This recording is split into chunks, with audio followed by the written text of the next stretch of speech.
Hello, everybody. I'm Sarah, and I'm so excited to be here. I absolutely love the SRAG. I love coming to the meetings. That's why I'm always there taking a selfie because I feel so inspired and uplifted by this network because it's like real practical, tangible action that you're trying to have and making the workplace a sort of fairer and more inclusive environment. So I suppose I'm going to talk to you about a program that I've developed, started about 5 years ago. We've got quite mature in that time, grown up and got quite mature and learnt an awful lot. And I think there's two things that we've been talking about with Craig and the team. And one is that it's a really great way to engage your senior leaders in social value and therefore get the social value agenda up the chain to the top of the organization. But it's also a preemptive way of supporting the young people that need it the most in order to get them able to come to the workplace before they go off onto some other kind of direction that could be with negative outcomes. So it's the sort of preemptive attack. So I'm going to tell it through probably about 10 slides, probably about 10 minutes. At the end of that, we'll open it up, lots of questions. My colleague Dan is here, Dan Churchwood, and he's looking forward to hearing all the questions that you've got. And between us, we look after everyone on the programme. So we'll share these slides with you afterwards, I think. But our mission, we're a not-for-profit social enterprise, and our mission is really about advancing social mobility. So we believe that we can do that more effectively if business and schools come together. It's not for one person or the other person to deal with that, it's for both of us. So I'm going to start by talking about the problem from a social mobility perspective, a little bit about what we do and how we do it, and then how you can get involved and why you might want to get involved.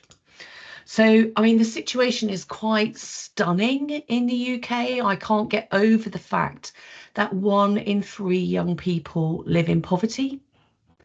It's quite shocking. It's very widespread all over the UK. There are some postcodes that are poorer than others. Cities are quite poor, but obviously quite a lot of rural and coastal areas as well. Very widespread. And young people growing up in poverty, the cognitive dissonance of that means, when you're cold, you're hungry, you're tired, you don't achieve what you can. And so you might be a real talent, but the opportunity for you is not necessarily there because your talent doesn't always come out. And actually, the suggestion is that it's 1.7 grades lower at GCSE than their richer peers. And then often you've got a lot of kids from poor backgrounds concentrated into some schools in specific areas. That makes it incredibly challenging for those leaders. Lack of resources, lots of challenges, community challenges, cost of living, long-term effects of COVID and absence and lack of learning and so on. And basically millions of young people don't achieve what they can. That's what we are trying to do something about.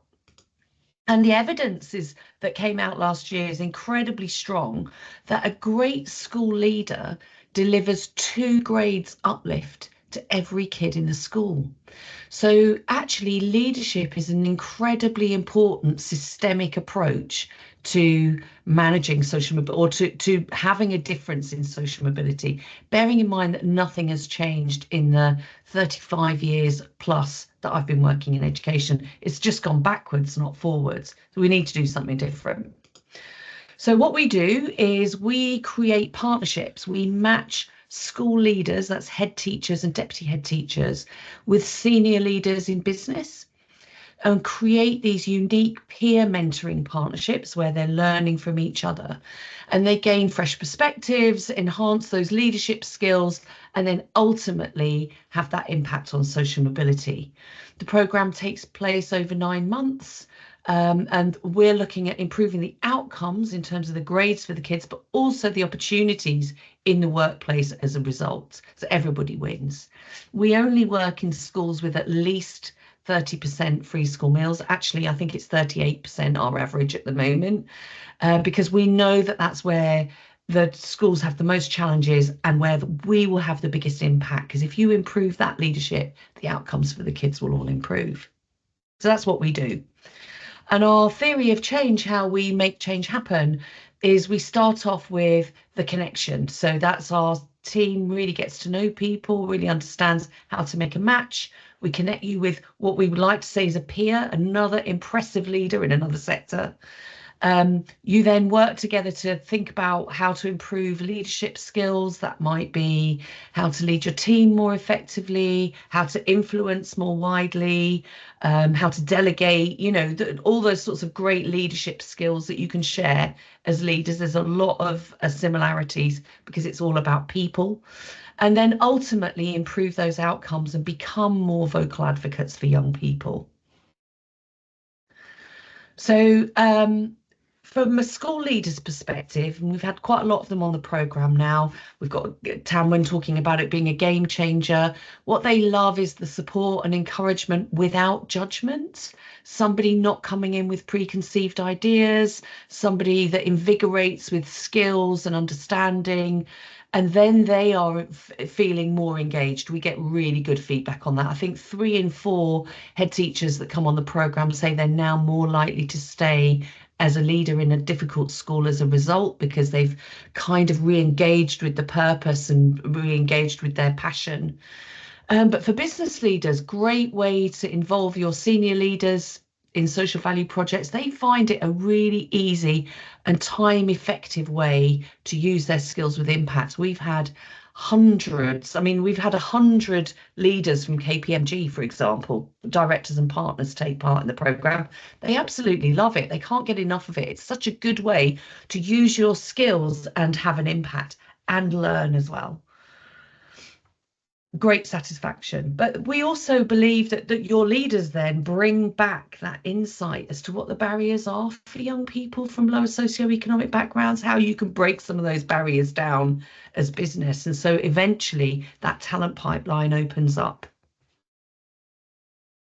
So we get really good feedback. I mean, we're just working on our 2024 impact report at the moment. Like just about every leader that take part say they value the connection. We get a really high proportion saying that either their confidence or their skills have improved.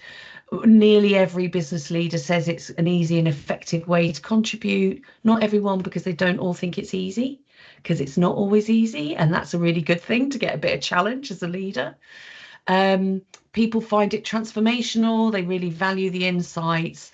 When I share the slides, you can look at this video, Andy, with Alex. Andy on the right of my screen. She's the head teacher in a primary school. We work with primary as well as secondary. She's the head teacher at a primary school. Went into Stiefel where Alex is from. He's the managing director in Stiefel.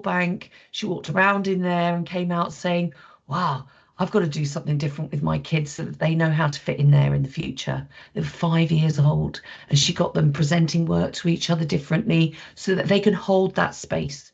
Actually, the evidence around primary schools is quite stunning. Young people limit their aspirations by the age of 8. So it's really important to get in and engage in communities at quite a young age, or we've lost them. And Alex learned an awful lot from Andy. He talked about becoming a better human and having a more human-centric approach to his leadership. So it's a really nice case study. It's on our website. I'm not going to try the bandwidth with the video. We're just launching a program this week. We've got 4 launch events. We're starting our 400th partnership. We started them last night. Over 100 of those have been from EY, from KPMG, more than 30 from Linklaters, 50 from EY. We work with insurance companies, banks, law, tech. I've had a clothing company, Sainsbury's, there's a wide range, because everybody wants to work in their community, to give them something to learn. The amazing thing is when you work with a school leader, you also affect every kid in that school. So it's quite a systemic way to have some impact at scale, and it's very tangible impact. Like business leaders tell us that they come away like, I really had an impact in that community. It's incredibly rewarding. And we've been so far in 66 locations in the UK, northwest, northeast, all the way down to the southwest corner and the southeast, all around, all around. Typically, where there are pockets of deprivation, and we're always looking for businesses that are in those communities that really want to be and work with those communities. So it's an easy and manageable commitment. That's what we've said. Richard from Linklater said that. The value much outweighs the time. We often hear that. People say it's the best hour of their month. I think, oh, you should have a better job. No, no, no. It's because it's so inspiring. You know, working with somebody who's so passionate about what they do and full of purpose. It was really invigorating for a business leader too. So we ask you as a business to provide senior leaders. We ask you to fund that coverage. We'll talk to you about that in a minute. We ask the leaders to commit to an hour a month over 9 months. The busiest people can find that. I've just had the CEO of AXA UK taking part and loving that hour of his month. I mean, he's a super busy guy. Anybody can find that hour. What we do is we get to know each of our leaders well. We're very personal about it. We want to make the connection work. We provide the matching. We train each side to understand how to approach each other's context and be prepared. We have a structured program and a launch event, a whole load of ongoing support and guidance to get people to the end. We have a 90% completion rate because we want people to get all the way through to the end. Obviously, life happens and not everybody can do that, because we want to see the impact, and then we do that reporting at the end. So how to get started? I mean, really what we're talking about here is we really want an SRAG group, don't we, Craig? That's what we're talking about. Like, how can we get a group of people from within the SRAG to come onto this program, work with schools and start to build that kind of connection in the community with that sort of preemptive approach and engaging the senior leaders. So the idea is to plan, like discuss that with your leaders, agree which leaders might want to take part and any schools you particularly would want to target. We then recruit. We invite those leaders to a webinar. We talk to them about the programme, and we can start either in June or November or March, but the start date is this week, so there's no chance of doing that. So the funding, we're looking for like-minded leaders. It's 1,800 per partnership. That pays for the school as well as the business. We recommend you start with 1 or 2. Get a couple of people on the programme, see how that works, engage that senior leadership. We're particularly interested in Birmingham in the Black Country, Greater Manchester, the Northeast and Newcastle. We've got lots of schools in those areas, and we're all over the country, but we're particularly focused on those areas and some of the kind of real cold spots like Wolverhampton, like I say, Newcastle, Tyneside, Tees, that kind of thing. I keep saying we, that's myself and my colleague Paula. We're basically 2 people who started the programme. Paula's been a school leader for a long time. She works with all the schools. I worked in schools and also in business. I led Impact at Pearson, so I did a lot of work around how to have an impact in schools, and so that's how we do it. I work on the business side, and Paula works on the school side, and that's it. We've just, there's lots of quotes in here, lots of different people giving us feedback, telling us how much they love it. So we're really hoping that you will all, or some of you and your people will want to get involved in this programme. I'm going to stop and see if anybody's got any thoughts or questions or comments or feedback. Thank you ever so much, Sarah. Your passion shines through. So yeah, even via Teams, not in person, that passion shines through. So yeah, well done. What I'm going to ask is, so like I said, we're going to do the raise your hand feature, and we just want as many questions as we can for Sarah, and where possible we'll prioritise external guests, but if we need to jump in, ask some questions, please do. We should have just said really quickly, That rate of pay was for SRAG members. That's kind of your SRAG. We've agreed with Inspiration for that super kind of bulk SRAG discount. But if you're not an SRAG member, contact us because we can talk about how you can become a member to get that exclusive rate. If you do chip in, which we want you all to, please just say your name and where you're from, what company you're from as well, so we get a feel for who's in the room. And I'm going to pass for questions. So yeah, raise your hand, and then Emma's going to have a look through. And I'm going to kick off with a question while people are just getting their questions together. So how do people get involved to kind of, what's the next steps if they think they want to escalate this to a senior leader? How do they get involved? Yeah, I mean, we'll share the slides, won't we? And so the first thing I think is just to see if there is appetite for joining internally. And then if there is that appetite, we're intending to run a webinar for anybody who's interested to come and find out more about the programme and decide whether to sign up. I don't think it's a sign up here and now. It's a step to that.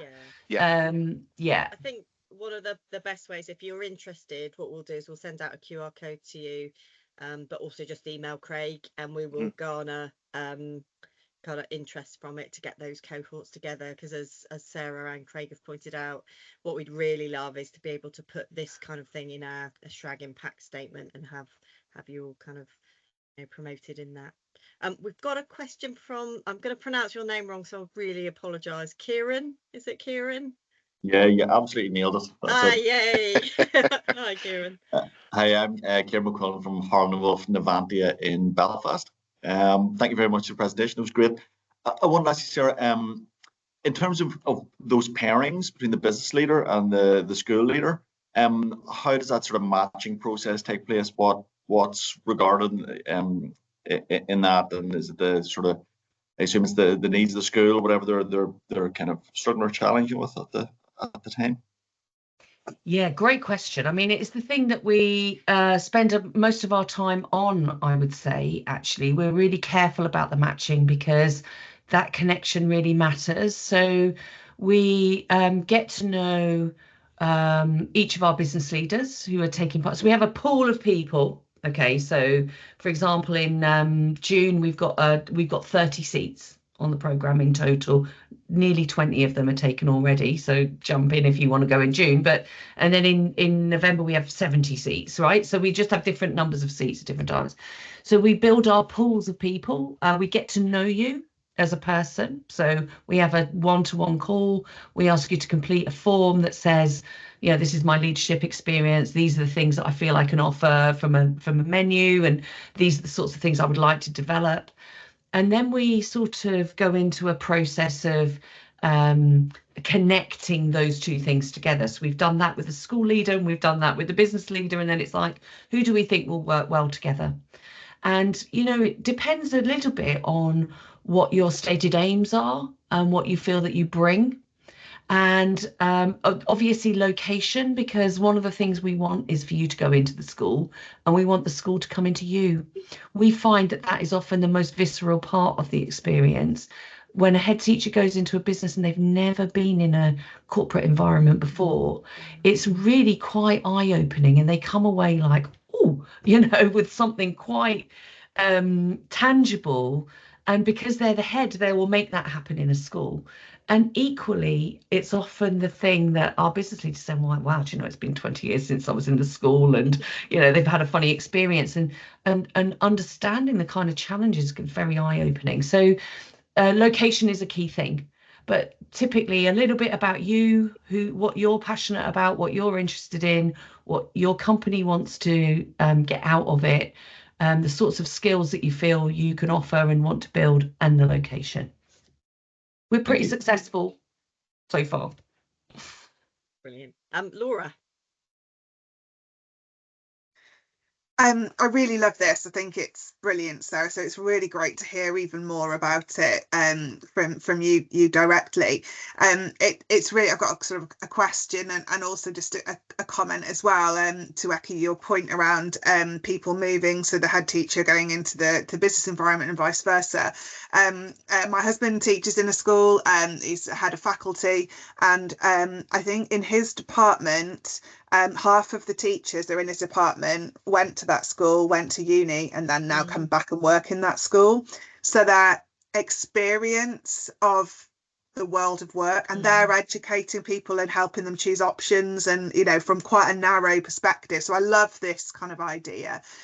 I guess with the kind of new social value model in mind and the kind of location piece that you mentioned, I think if anyone's wanting to work in a particular region, I presume also that you could help to match up if they've got perhaps a bid opportunity in Hertfordshire, they could perhaps be matched up there, so they can perhaps start to understand the background in that community, the sort of issues that community is facing, and actually support their own kind of social value answers and solutions that they might come up with as well. Has that something that's happened kind of before, consciously or unconsciously? Yeah, very much so. I mean, we've worked in Hertfordshire, for example. We're currently in Blackpool because of exactly that, somebody who particularly wanted to support Blackpool. That's really exciting for us because it takes us to places that we wouldn't get to where, we've got a business with the head office in Canary Wharf, and we're really, that's why I mentioned the other places. But we also we've recently had one of the business improvement districts come to us and say, look, we run the S of the ESG in this region. We would really like to get involved with your program and connect with schools in this region. So that's the sort of thing you're talking about there. And so long as we've got a little bit of notice to be able to find the schools, that's all fine. Thank you. Brilliant. We've got Ellen next. Hi, Ellen.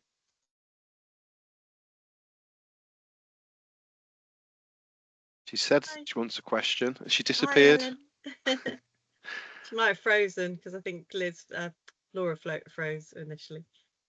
Okay, we'll come back to Ellen. So just a question from a Sav. I know I do want some more hands, so I'm going to start picking on people. I'm going to make no apologies for that. Okay, we want full audience interaction. But so how do we escalate this to senior leaders? So Sarah, you mentioned earlier about time, and these do.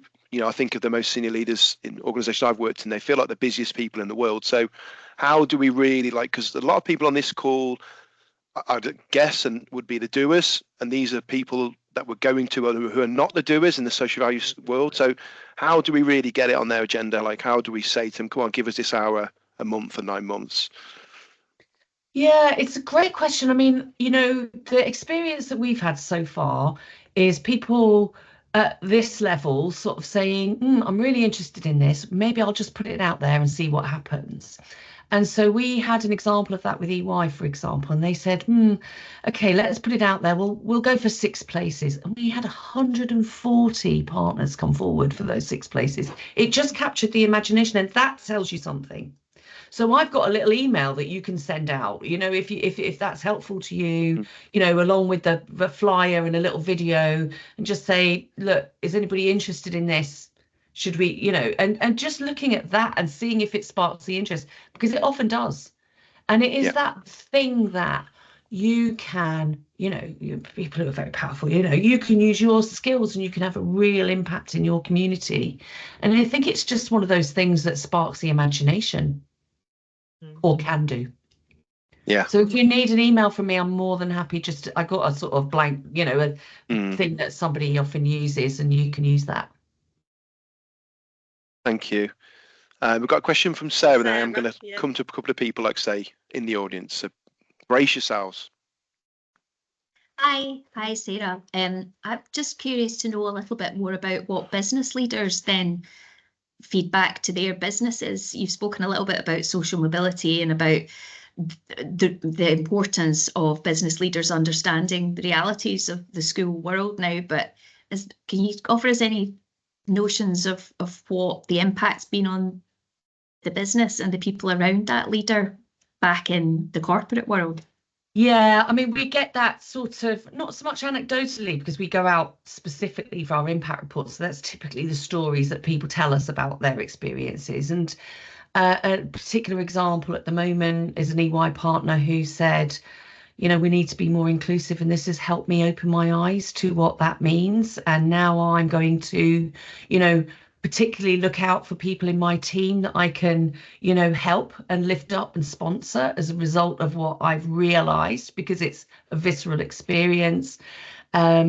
I think if I think about WTW, for example, we had a few people from there on the program who finished, and a few people that are currently on the program, and they've very much talked about how they will use this for understanding how to improve their recruitment processes. Linklaters are the same.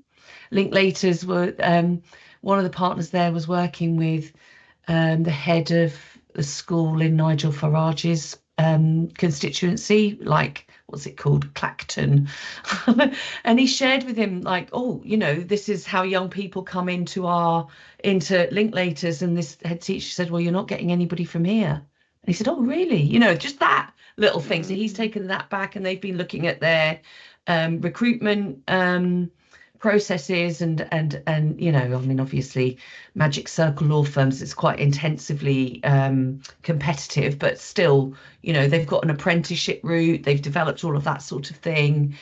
We just had an example from AXA actually, where the head teacher went around the Lloyd's building with the AXA leader, and the AXA leader was quite surprised that this head teacher thought that everybody in insurance had a degree. And so they've done a sort of information piece to go to schools to say, you know, because they're desperate for, I mean, I don't know if anybody hears from the insurance industry, but the insurance industry have a real kind of talent pipeline problem. And so that's how they look at it, like, how can we improve our talent pipeline and improve recruitment? And then we've got people like Alex in the video and plenty of others who just say, do you know what, I realized that I could be more personal in my approach, I could inspire my team more. You know, head teachers are amazing at getting so much out of people with nothing. They don't have any resources, they don't have any money, they can't give them bonuses, they can't give them holidays, and yet they manage to get people to go the extra mile. There's a lot to learn from that. So that's been sort of taken back. So there's a few things there. Yeah. As well as hard Thank skills. you. Thanks. Thank you both, Sarahs. Thank you. Yeah, I'm going to just, like I say, I'm going to reach out to a couple of people. So I'm just going to ask you to say, come off mute and just say where you're from and kind of how this could impact your business. So I'm going to no particular one. I'm going to go for Pete. And Pete, sorry, you only come up on my screen as Pete. There's nothing more official than that. So apologies if we're doing you a disservice there, Pete. But yeah, would you mind saying where you're from and kind of like say how this could impact your business, if at all? Yeah, my name's Pete, and we're Oprah Education Group, and we're based in Manchester. Yeah. And I think because we are in education anyway, that's what we do. I think this will, for us, we're all about creating that sustainable model and how we can work with the schools. But I think this is the issue for us, is how do we create that sustainability going forward? You know, we say 9 months, but beyond that as well. And how we can impact in the wider community, I think is really interesting for us, you know, not just in schools, but the way we can engage with the parents, the way we can engage with other groups within the communities to get that 360-degree, you know, view of a community, how we can all impact together rather than, you know, working in bits of isolation. So I think that's how we would see it. And I think it's really interesting because, you know, the experiences that we've brought many head teachers in here, and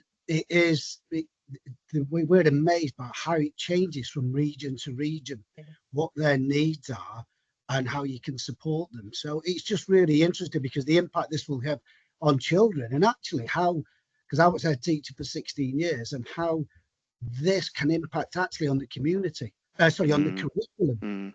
Actually, on the curriculum, you can actually adapt the curriculum to suit with what with what you're working with, you know, the company you're working with, and that can be right across the board. Yeah, thank you, Pete. We haven't really mentioned that. Sorry, sir, we haven't even mentioned like the Gatsby benchmarks either, have we? And the impact on the schools, like you say, curriculum benefits as well, and that was linked to employers. Yes, Laura, I'm going to pass to Laura.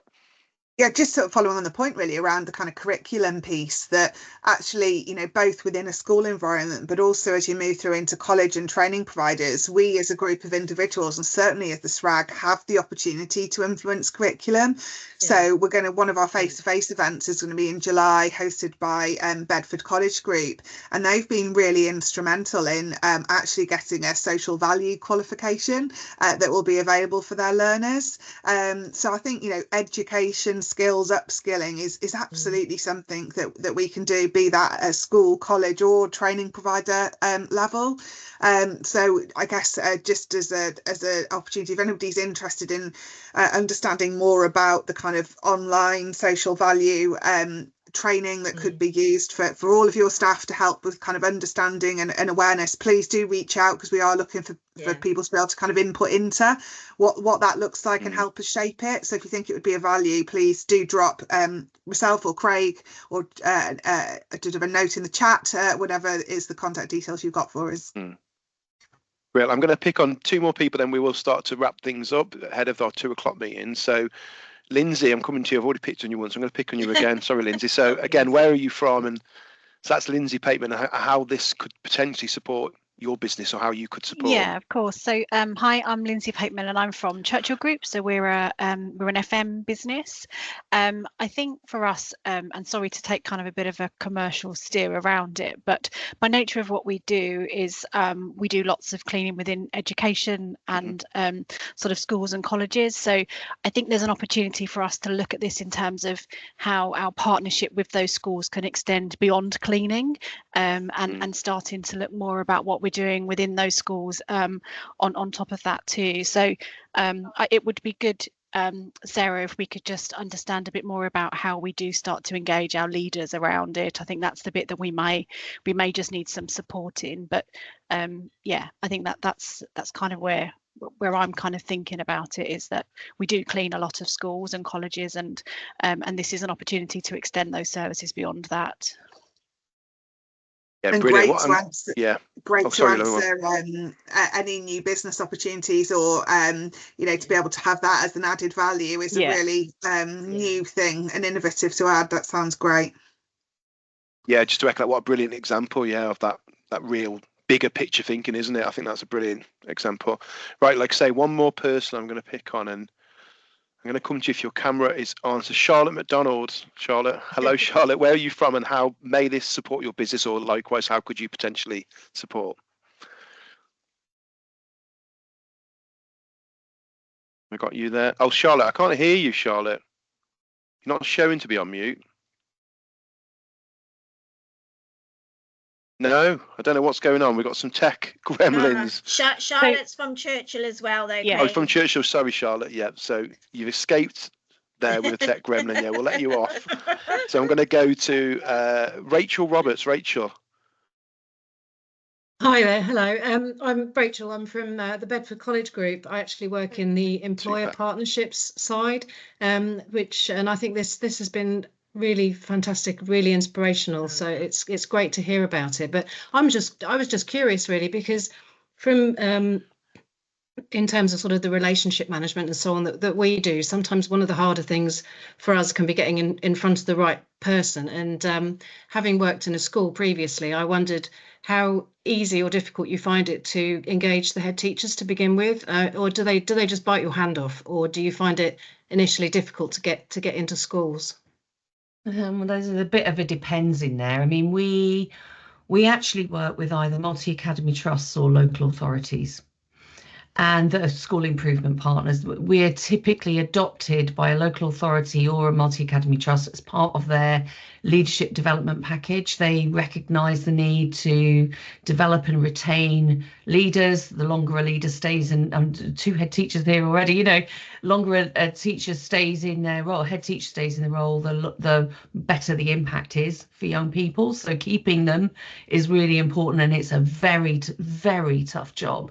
So keeping them is a challenge. So they want to do that, and then they approach. They know who's got the time and the effort, and we occasionally have somebody who really gets overwhelmed. I mean, we've just had an outbreak of TB in a school. They're just going to disappear for a while. You know, there's all sorts of social issues that happen. Yeah.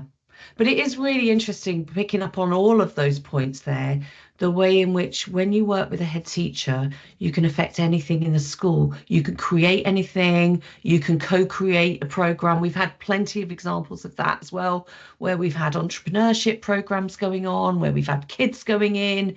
There's an example from Linklaters. They've had every kid from a school going into the Linklaters head office as a result of engaging with the head. They'd been trying for years to do it and never got anywhere because, you know, people don't have the enough authority, but the head teacher is it. The head teacher is the CEO, so they can make anything happen. Yeah. We've got and you can make anything happen. Oh, sorry, Sarah. We've got a question from Anne-Marie there. Anne-Marie? Hi, yeah, I just wanted to know what the coverage is. Is it a national coverage, or how are the schools identified? If you have specific areas, you talked about areas around sort of the Midlands and the North and such, but what about the South East and the Southwest? Do you have good coverage there? We've been in 66 local authorities, so we're all over, and they're all dotted on a map actually that you'll see. It'll be our impact report. Maybe I'll get that to be sent around, but but it's very much where the businesses are. Because the school, actually, that's not always true. We had a business leader recently in the North Yorkshire, and there were only 3 schools within this massive range that even touched our demographic, because we only go for the, you know, the schools that have got the most challenges. But actually, once you got onto the coast, there were plenty, you know. So it sort of depends, really. If you want to be near your leafy Surrey village or whatever, then sometimes we're going to struggle. But yeah. Thank you. Back to Kieran. Sorry, Emma. Yeah. Jumped That's okay, don't worry. We'll get there. Sorry, I'm being very cheeky and asking a second question. I was just wondering about the profile of the businesses involved. A lot of the ones you've mentioned are sort of financial services and etc. I was wondering if you've any businesses from manufacturing involved in that, because I was thinking as you were talking there, one of the kind of learning outcomes, I guess, from manufacturing business is a lot of our senior leaders come up through apprenticeships. So they enter the business at 16 with very few qualifications and rise to very, very senior positions, which is, I think, quite often surprising to the educational establishment to hear that. Very much so, given the pipeline that we know. They go, you know, to university and straight back into school, and they've never had any other. So we've just started working actually with some manufacturers in Walsall, because actually the saddlery industry is the biggest employer in Walsall. And so we've got some saddle manufacturers in Walsall working on the programme at the moment. So I think it's just, I was going to say horses for courses. Came out, the terrible pun, but you know, it just depends on where you are. I think that, you know, we've talked to people in construction, we've had somebody in the construction, we've had people in the telecoms industry, you know, there's a wider range, but we have been taken up in quite a big way by the Big Four and the Magic Circle. I mean, they've just pounced on it, but that doesn't mean that there isn't opportunity and need in a much wider sector. And I think school leaders need to know all of that. Yeah. By the way, they've never heard of people like KPMG and EY. They haven't got a clue what they do. It's quite interesting. Yeah.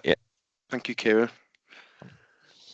Now, I was just to say, myself and Tom Potts from Connect, we both grew up 8 miles apart, and we was having this similar conversation about, you know, kind of growing up in an ex-mining town, and you never heard of EY or KPMG, or, you know, you never heard of jobs like that. That just wasn't something that people, where I lived, went to go and work for. That just wasn't the thing. So I love this social mobility piece as well. I love the fact that this could really help and support young people from demographics and backgrounds that wouldn't normally have a leader in from one of those organisations.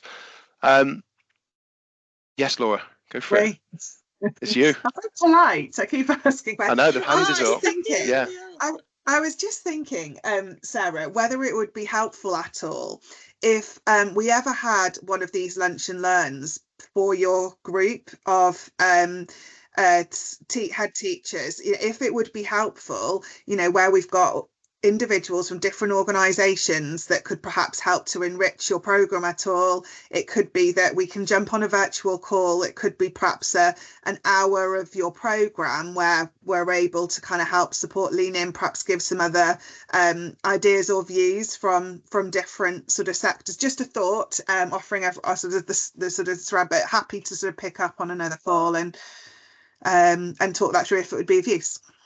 We've got a comment in the chat just from, I think it is, sorry, my bar's gone over it, Sharon from Wakefield local authority. She makes a really good point, which is it's quite important that manufacturing and similar companies are represented. These are the companies who can take the people who perhaps they really excel in that academic, but might be kind of more practical and have good technical skills. So yeah, that just echoes the point that's been made about the diversity of different businesses involved in the programme. So thanks, Sharon. And it's quite interesting how little knowledge there is in schools about those sorts of pathways, and the fact that they're available on the doorstep, and the fact that they're really rich and rewarding opportunities and careers for creative people, as well as, people who are more technical. And I see that as a sort of theme across all industries. I mean, even people living in the shadows of Canary Wharf haven't got a clue what goes on in those buildings. They think they can be the cleaner, and that's the aspiration. And there's a real challenge around getting young kids to aspire to anything other than a footballer and an influencer at the moment, I would say. Yeah, thank you ever so much. So to get involved, like I said, I've dropped my email in the chat if you haven't got it already. We've got various LinkedIn platforms, so we've got the SRAG members group as well, so you can always drop us a note on there or via LinkedIn. But what we're after really is those expressions of interest. It does not have to be a firm yes. Like I say, this is you were interested, we want to know more, we want to know how we can escalate it, we want to match with Sarah on a call. That's exactly what we want to get out of today. And yes, I'm a bit of a dreamer, but wouldn't it be brilliant to be sitting here in 6 months' time saying we've just had an SRAG group with, 10 leaders that have gone on and really made an impact? That's my dream and vision. So please, if you've got an interest and you want to know a bit more, please do reach out, because Sarah's charity is doing amazing things, and we'd love to support that as a group. So yes, please do. Sorry, Sharon's wonderful comment again just caught my eye. So yeah, I'm just going to read it out. Too often the academic route is seen as what kids should aspire to. Yeah, totally agree. You would not. 11 minutes is not long enough for me to bang on about that. But yeah, I've got a brother that works in construction who has the biggest house in my town, and he's just grafted for it, and he's earned it through his hands. So yeah, I totally agree. So thank you all. Please do kind of reach out, connect with Sarah on LinkedIn, and please do kind of keep us posted on, like I say, interest, because we'd love to make this a collective group, a collective power. Okay. Thank you, everyone. Brilliant. See you all again soon. See you hopefully in Cardiff.